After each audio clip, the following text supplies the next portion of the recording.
How are you? I'm okay. Anong course mo sa MSU? IBM. Hindi ba mahirap yung course mo na yan? Di mahirap kay Kwan. I'm a certified IBM. Can you tell me more about your course? IBM is parang they are more dealing in financial.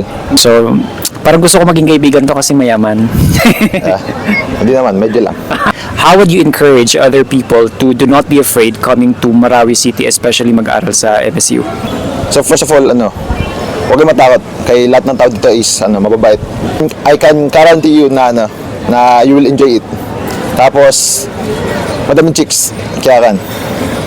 Well, bukod sa chicks, ano ba yung ipinagmamalaki ng MSU na dapat puntahan ng mga turista? Unity. First of all, unity. Kasi taka yung mga foods, MSU is good. Do you think MSU or Marawi City is safe sa mga non-Muslim natin na kapatid? Of course, ang dami ko nakita mga non-Christians na Christians na mga kaibigan ko, nakakalaro ko pa nga eh. Shoutout sa akin, pamilya, mapa, love you. Okay, final. Nasa TV na ako. Nasa TV na ako, final.